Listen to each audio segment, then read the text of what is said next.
عباد بن زیاد کو عروہ بن مغیرہ بن شعبہ نے خبر دی کہ مغیرہ بن شعبہ رضی اللہ تعالیٰ عنہ نے انہیں بتایا کہ وہ رسول اللہ صلی اللہ علیہ وسلم کے ساتھ غزوہ تبوک میں شریک ہوئے۔ مغیرہ نے کہا، صبح کی نماز سے پہلے رسول اللہ صلی اللہ علیہ وسلم قضاء حاجت کے لیے باہر نکلے اور میں نے آپ کے ہمراہ پانی کا ایک برتن اٹھا لیا۔ جب رسول اللہ صلی اللہ علیہ وسلم میری طرف لوٹے تو میں برتن سے آپ کے ہاتھوں پر پانی ڈالنے لگا۔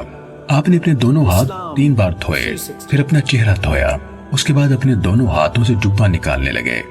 جبے کی دونوں آستینیں تنگ ہوئیں تو آپ صلی اللہ علیہ وسلم نے اپنے ہاتھ جبے کے اندر کر لیے، حتیٰ کہ آپ نے اپنے بازو جبے کے نیچے سے نکال لیے اور دونوں ہاتھ کوہنیوں تک دھوئے، پھر اپنے دونوں موزوں پر مسح کر کے وضو مکمل کیا۔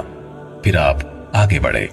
مغیرہ رضی اللہ عنہ نے کہا، میں بھی آپ کے ساتھ آگے بڑھا، یہاں تک کہ ہم نے لوگوں کو اس حال میں پایا کہ وہ عبد الرحمن بن عوف رضی اللہ تعالیٰ عنہ کو آگے کر چکے تھے۔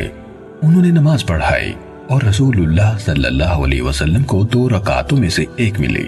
آپ صلی اللہ علیہ وسلم نے آخری رکعت لوگوں کے ساتھ ادا کی۔ چنانچہ جب حضرت عبد الرحمن بن عوف رضی اللہ عنہ نے سلام پھیرا تو رسول اللہ صلی اللہ علیہ وسلم اپنی نماز کی تکمیل کے لیے کھڑے ہو گئے۔ اس بات نے مسلمانوں کو گھبراہٹ میں مبتلا کر دیا اور انہوں نے کثرت سے سبحان اللہ کہنا شروع کر دیا۔ جب نبی صلی اللہ علیہ وسلم نے اپنی نماز پوری کر لی تو ان کی طرف متوجہ ہوئے اور فرمایا، تم نے اچھا کیا، یا فرمایا، تم نے ٹھیک کیا۔ آپ نے ان کی تحسین فرمائی کہ انہوں نے وقت پر نماز پڑھ لی تھی۔ صحیح مسلم۔